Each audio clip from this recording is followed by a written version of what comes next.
अस्सलाम वालेकुम students, welcome back to biology previous. तो जैसे कि हम लोगों ने क्लास 9 की बियोलॉजी का चैप्टर नंबर 3 बायोडाइवर्सिटी स्टार्ट किया हुआ था। तो आज जो उसका टॉपिक हम लोग कवर करेंगे वो है स्टेटस ऑफ वायरस। तो आज हम लोग देखेंगे कि वायरस होता क्या है, वायरस के करेक्टर्स क्या हैं, वायरस का स्टेटस क्या है, वायरस का मर्तबा क्या है, उसकी पहचान क्या है, वायरस को हमने कौन सी कैटेगरीज में डाला, कौन सी क्लासिफिकेशन में डाला। जैसे कि हमने 2 किंगडम सिस्टम भी पढ़ लिया, हमने 5 किंगडम सिस्टम भी पढ़ लिया, लेकिन हमने कहीं पर भी वायरस का जिक्र नहीं किया। तो आज वो कुछ रीज़न हम लोग जानेंगे क्यों इसका जिक्र नहीं किया और उसके कुछ करेक्टर्स हम लोग देखेंगे। तो स्टार्ट करते हैं आज का लेक्चर। तो सबसे पहले देख लेते हैं वायरस होता क्या है। तो वायरस जो है वो एक लैटिन वर्ड है जिसमें वायरस का मतलब है विनोम या पॉइजन। तो वायरस एक ऐसा पार्टिकल है या सब्सटेंस है जो कि क्या करता है, बीमारियां फैलाता है। बीमारियां वो एक ह्यूमन को भी फैला सकता है, एनिमल को भी फैला सकता है, एक इंसान से दूसरे ऑर्गेनिज्म को बीमारियां फैलाता है। बस एक ऐसा जहर है जो एक से दूसरे ऑर्गेनिज्म को फैलता जा रहा है। जैसे कि हमने एग्जाम्पल ले लिया कि कोविड-19 की। जैसे कि आप सबको पता है कि कोविड-19 ने क्या किया था, एक ऑर्गेनिज्म को हुआ था कोविड-19 और उससे पूरी दुनिया में वो फैला था और पूरी दुनिया में काफ़ी लोग जो हैं वो इससे बीमार हुए थे। बहुत से लोगों को कोविड-19 हो गया था। तो हम लोग आगे देख लेते हैं कि वायरस जो है वो क्या है, नॉन सेलुलर पार्टिकल है। ठीक है, इसको ऑर्गेनिज्म हमने नहीं किया क्योंकि ये क्या है, नॉन सेलुलर है, इसके अंदर सेल ही नहीं है। जब हम लोग लेवल्स ऑफ क्लासिफिकेशन की बात करते हैं, जब हम किसी भी ऑर्गेनिज्म को, लिविंग ऑर्गेनिज्म को क्लासिफाई करते हैं तो हम कहते हैं उसके अंदर सेल होता है। अगर वो सेल है तो वो क्या है, लिविंग ऑर्गेनिज्म है। लेकिन अगर उसके पास एटम्स भी हैं, एटम से मॉलिक्यूल्स भी बने हैं, लेकिन वो सेल नहीं बना, तो वो सेल नहीं बना तो वो क्या है, लिविंग ऑर्गेनिज्म नहीं है। हम लिविंग ऑर्गेनिज्म किसी को भी लिविंग तब बोलते हैं जब उसके अंदर सेल होता है। तो वायरसेस के अंदर सेल ही नहीं है तो इसको हम लोग कभी भी लिविंग नहीं बोल सकते। तो वायरसेस जो है वो नॉन सेलुलर है या ए सेलुलर है, माइक्रोस्कोपिक इन्फेक्शियस एजेंट है। एक ऐसा एजेंट है, एक ऐसी चीज़ है जो कि इन्फेक्शंस फैलाता है और क्या करता है, रिप्लिकेट करता है इनसाइड अ होस्ट सेल। इसका मतलब ये है कि रिप्लिकेट करता है मतलब नकल करता है, अपने ही जैसी कॉपीज़ बनाता है। रिप्लिकेट का मतलब होता है टू मेक अ कॉपी, अपनी जैसी कॉपीज़ बनाता है। ये रिप्रोडक्शन तो नहीं कर सकता ना, नए ऑफस्प्रिंग पैदा नहीं कर सकता क्योंकि सेल है, सेल तो है नहीं है ये। इसके अंदर कोई ऑर्गन भी नहीं होगा, कोई टिश्यूज़ भी नहीं होंगे। सिंपल सिंपल ये एक पार्टिकल है, कोई भी ज़रा है, कोई पार्टिकल है जो खुद लिविंग नहीं है, खुद लिविंग नहीं है। लेकिन जब भी किसी लिविंग ऑर्गेनिज्म के अंदर चला जाएगा, किसी एनिमल्स के अंदर चला जाएगा, प्लांट के अंदर चला जाएगा, ह्यूमन के अंदर चला जाएगा, तो ये लिविंग हो जाएगा। लिविंग इस तरह होगा कि ये क्या करेगा, अपनी रिप्लिकेशन स्टार्ट कर लेगा, अपनी जैसी कॉपीज़ बनाना शुरू कर लेगा। अगर किसी ऑर्गेनिज्म के अंदर ये चला गया वायरस ना, तो वहाँ जाके ये अपनी ग्रोथ कैसे करेगा, ये अपनी जैसी कॉपीज़ बनाना लग जाएगा। जैसा खुद है सेम ऐसी कॉपीज़ बनाना लग जाएगा और इसको बोलते हैं रिप्लिकेट। और एक लाइन जो आपकी बुक में लिखी होती है कि virus is not active in non living organism, कि वायरसेस जो है वो non living organism, non living particles के अंदर एक्टिव नहीं होते। लेकिन जैसे ही वो उनको लिविंग होस्ट मिल जाता है, कोई लिविंग ऑर्गेनिज्म उसको मिल जाता है, तो वो वहाँ जाकर एक्टिव हो जाता है। एक्टिव होता है तो वो अपनी रिप्लिकेशन स्टार्ट कर लेता है, वो अपनी जैसी और कॉपीज़ बनाने लग जाता है। और वायरस की स्टडी को बोलते हैं वायरोलॉजी। वायरोलॉजी जो है वो एक सब ब्रांच है माइक्रोबियोलॉजी की। माइक्रोबियोलॉजी जो है वो एक मेजर ब्रांच है, लेकिन उसकी जो सब ब्रांच है वो है वायरोलॉजी। ये चीज़ आपने याद करनी है, अक्सर एमसीक्यूज़ में आती है। उसके बाद जो वायरसेस बैक्टीरिया को इन्फेक्ट करते हैं उनको बोलते हैं बैक्टीरियोफेज। मोस्टली जो वायरस हम लोग डायग्राम्स बनाते हैं वो बैक्टीरियोफेज ही बनाते हैं। माइको माइको जिस तरह हम लोग को पता है कि फंजाई की स्टडी को बोलते हैं माइकोलॉजी, तो वो वायरसेस जो कि फंजाई को इफेक्ट करते हैं उसको बोलते हैं माइकोफेजेस। फेजेस यूज़ होता है वायरस के लिए। तो वो जिस ऑर्गेनिज्म को भी करेगा उससे पहले हम लोग उस ऑर्गेनिज्म का नेम लगा लेंगे। जिस तरह बैक्टीरिया को करेगा तो बैक्टीरियोफेजेस, अगर वो फंजाई को करेगा तो माइकोफेजेस, और अगर वो खुद जैसे ही एक और वायरस को इन्फेक्ट करेगा तो उसको बोलेंगे वायरोफेजेस। वायरसेस क्या करते हैं, अपने जैसे ही वायरसेस को इन्फेक्ट कर सकते हैं। सबसे पहले हम लोग देख लेते हैं कि स्टेटस ऑफ वायरस क्या है, वायरस की पहचान क्या है, वायरस का स्टेटस क्या है, उसका मर्तबा क्या है। जैसे कि कार्ल लिनियस ने 2 किंगडम सिस्टम पेश किया, उसने भी वायरस का कोई जिक्र नहीं किया। फिर रॉबर्ट विटेकर ने 5 किंगडम सिस्टम पेश किया, लेकिन उससे अपने किसी भी किंगडम के अंदर जो है वायरस को प्लेस नहीं किया। तो उसने वायरस को क्यों नहीं प्लेस किया? वायरस को प्लेस ना करने की वजह ये है कि ये ना ही लिविंग है और ना ही ये नॉन लिविंग है। वायरस एक ऐसा पार्टिकल है जिसको हम ना लिविंग कह सकते हैं और ना ही नॉन लिविंग कह सकते हैं। जैसा कि ये ए सेलुलर पार्टिकल है, इसके अंदर सेल ही नहीं है, तो ये किसी भी किंगडम के अंदर नहीं आया। हमने किंगडम्स की जब ऑर्गेनाइजेशन की है, किंगडम्स क्लासीफाई किए हैं, तो उनके अंदर हमने वो ऑर्गेनिज्म डाला है जिसके पास सेल है, सेलुलर ऑर्गेनिज्म है। जैसे कि अगर सबसे सिंपलेस्ट ऑर्गेनिज्म की बात करें, बैक्टीरिया, बैक्टीरिया सबसे सिंपलेस्ट ऑर्गेनिज्म है, लिविंग ऑर्गेनिज्म है, जिसको हमने किंगडम मुनैरा के अंडर डाला है। तो उसको हमने किंगडम्स के अंदर इसलिए डाला है क्योंकि उसके पास यूनिसेलुलर सिंगल सेल होता है, लेकिन वायरस के पास सिंगल सेल भी नहीं होता, इसलिए इसको किसी भी किंगडम के अंदर हम लोगों ने नहीं डाला। और जो वायरस है वो बॉर्डर लाइन पे होता है, वो लिविंग और नॉन लिविंग के बॉर्डर लाइन पे होता है, कि वो लिविंग भी उसको लिविंग भी कहा जा सकता है, उसको नॉन लिविंग भी कहा जा सकता है। वो मिड लाइन पे है, ना ही उसको पूरी तरह नॉन लिविंग और ना ही उसको पूरी तरह लिविंग कहा जा सकता है। वायरस के स्ट्रक्चर की बात करें, वायरस के पास हेड होता है, नेक होता है, कॉलर होता है, शेथ होता है, उसकी टेल होती है और बेस प्लेट होती है। और ये जो डायग्राम है ये बैक्टीरियोफेज की है, मतलब कि ये वो वायरस है जिसने बैक्टीरिया पे अटैक किया है। और इसके अंदर क्या प्रेजेंट है? डीएनए प्रेजेंट है। और आउटर जो ये आपको हेड दिख रहा है ये प्रोटीन कोट है। आउटर जो हेड है ये प्रोटीन का बना है और अंदर जो है वो डीएनए है। अब हम लोग इसको डिटेल में देख लेते हैं। तो वायरस के हम कुछ लिविंग या नॉन लिविंग करेक्टर्स देख लेते हैं, जिसकी वजह से हमने उनको किसी भी किंगडम के अंदर नहीं डाला। तो पहला जो करेक्टर है लिविंग करेक्टर, इनके अंदर होता है डीएनए। इनके अंदर या डीएनए प्रेजेंट होता है या आरएनए। डीएनए बोलते हैं deoxy ribose nucleic acid, RNA बोलते हैं राइबोस न्यूक्लिक एसिड। डीएनए एक हेरिडिटी मटीरियल है जो कि पेरेंट्स से ऑफस्प्रिंग में जाता है, और आरएनए का काम होता है वो प्रोटीन्स बनाता है। तो इनके अंदर लिविंग करेक्टर प्रेजेंट है, या तो इनके अंदर डीएनए होगा या तो इनके अंदर आरएनए होगा। इनके अंदर प्रोटीन कोड भी होता है, जैसे कि हमने हेड देखा बैक्टीरियोफेज का, वो किससे मिलकर बना है? वो प्रोटीन से मिलकर बना है। तो प्रोटीन किसी भी चीज़ के अंदर प्रोटीन हो तो वो भी लिविंग करेक्टर है। वायरस का जो एक और लिविंग करेक्टर है कि वायरस कैन म्यूटेट। म्यूटेट का मतलब होता है टू चेंज, बदलना। वायरस खुद को बदल सकते हैं। अगर किसी भी ऑर्गेनिज्म को, जैसे कि कोविड-19 हो गया, कोविड-19 जैसे कि आया था 2019 में, कोविड-19 हो गया है, कोरोना हो गया उसको, तो वो एक ऑर्गेनिज्म का कोरोना दूसरे ऑर्गेनिज्म की कोरोना से बिल्कुल बिल्कुल मुख्तलिफ होगा, क्योंकि वायरस की एक निशानी है कि ये क्या करते हैं? म्यूटेट करते हैं, ये खुद को ही बदल देते हैं। ये अपने अंदर जो जीनोमिक सीक्वेंस होता है उसको ही बदल देते हैं। तो हर एक ऑर्गेनिज्म का जो कोविड-19 वायरस होगा वो दूसरे ऑर्गेनिज्म से बिल्कुल चेंज होगा, उनका सीक्वेंस बिल्कुल चेंज होगा। तो उनके लिए बिल्कुल भी कोई भी एक ख़ास वैक्सीन नहीं बन सकती, कि कोई एक ख़ास वैक्सीन या कोई एक ख़ास एंटीबायोटिक नहीं बन सकती जो वायरसेस को ट्रीट करें।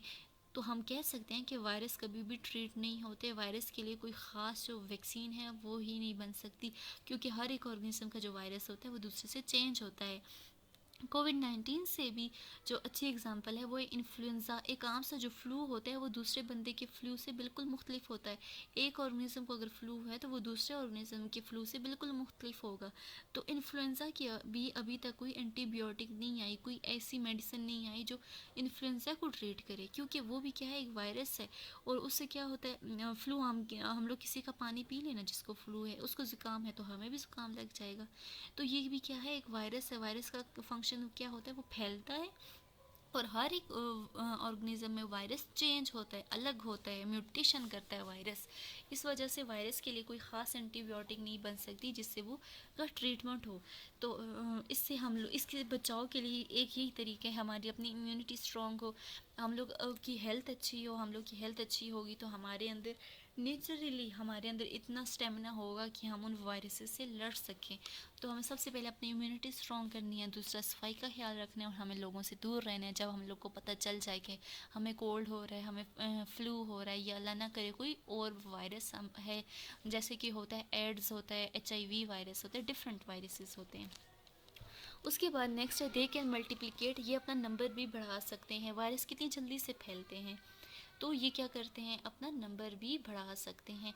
ये क्या करते हैं, एक ऑर्गेनिज्म से दूसरे ऑर्गेनिज्म की तरफ ट्रांसफ़र भी होते हैं। They can transfer from host to another host. Host parasite host का रिलेशन आपको पता होगा।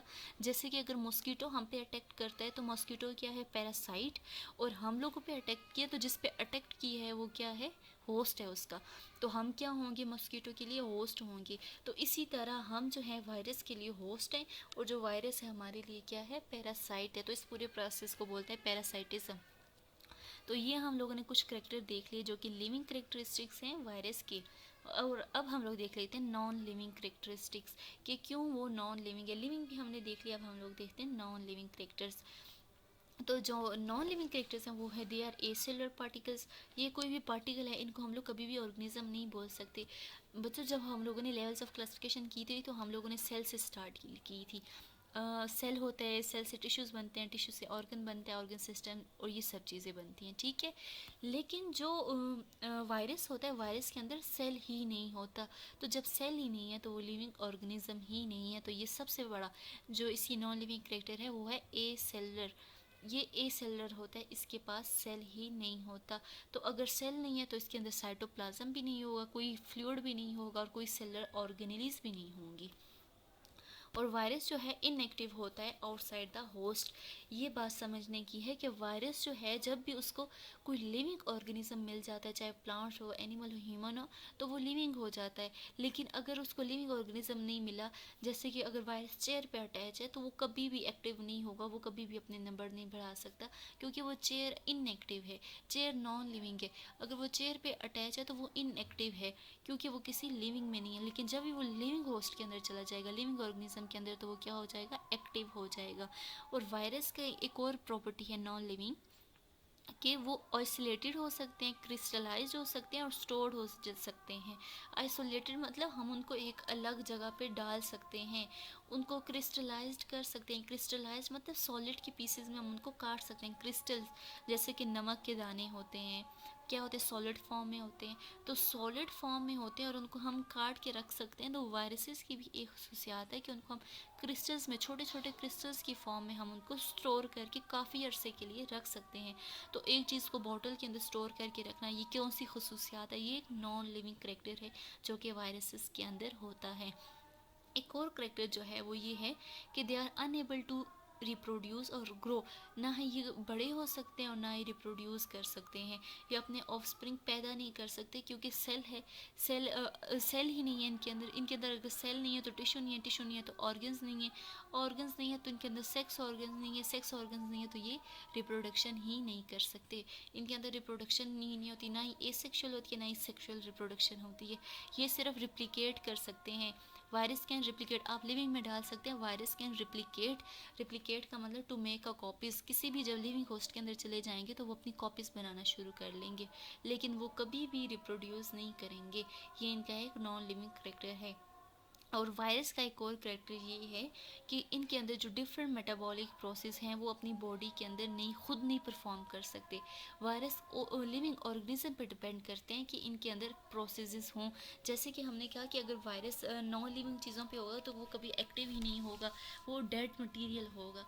लेकिन जैसे ही वो लिविंग के अंदर चला जाएगा तो वो क्या होगा, लिविंग हो जाएगा। तो हम कह सकते हैं कि वायरस जितना भी है, अपनी जितने भी मेटाबॉलिक प्रोसेसेस हैं, चाहे वो एक्सक्रीशन है, रिप्रोडक्शन है, रिप्लिकेशन है, जितने भी प्रोसेसेस हैं उनके लिए वो किसी भी लिविंग ऑर्गेनिज्म पर डिपेंड करेगा। वो खुद कभी भी अपने प्रोसेस खुद नहीं कर सकता। और वही बात है कि antibiotics have no effect on virus. Different जो एंटीबायोटिक्स हैं उनका कोई इफेक्ट नहीं होता है वायरसेस के ऊपर, वायरस ट्रीट नहीं होते हैं। उसके बाद हाँ, जैसे कि हम लोगों ने एसेलर पार्टिकल वायरस की बात की, इसी तरह और भी एसेलर पार्टिकल्स हैं जो कि डिजीज़ काज करते हैं। तो उनमें हम लोग देख लेते हैं प्रियॉन्स एंड वायरॉइड्स। ये दोनों भी एसेलर पार्टिकल्स हैं, इनके अंदर सेल नहीं है। प्रियॉन्स जो है वो सिर्फ और सिर्फ प्रोटीन से मिलकर बना होता है, और वायरॉइड्स जो होते हैं वो सिर्फ और सिर्फ सर्कुलर आरएनए से मिलकर बने होते हैं। प्रियॉन्स जो हैं वो ह्यूमंस को भी इन्फेक्ट करते हैं, एनिमल्स को भी इन्फेक्ट करते हैं। लेकिन जो वायरॉइड्स होते हैं वो ज़्यादा किसको इन्फेक्ट करते हैं, मोस्टली वो प्लांट्स को इन्फेक्ट करते हैं। आपकी बुक्स में लिखा होता है कि प्रियॉन्स और वायरॉइड्स जो हैं वो किसको इन्फेक्ट करते हैं, वो प्लांट्स को इन्फेक्ट करते हैं। लेकिन आपको पता हो बच्चों कि जो प्रियॉन्स हैं वो ज़्यादातर ह्यूमंस को या एनिमल्स को इन्फेक्ट करते हैं, और वायरॉइड्स मोस्टली वो प्लांट्स को इन्फेक्ट करते हैं। ये चीज़ आपने लाजमी याद रखनी है। और प्रियॉन्स जो हैं मोस्टली बहुत ज़्यादा, अगर ह्यूमंस और एनिमल में भी बात करें तो वो मैमल्स को इन्फेक्ट करते हैं।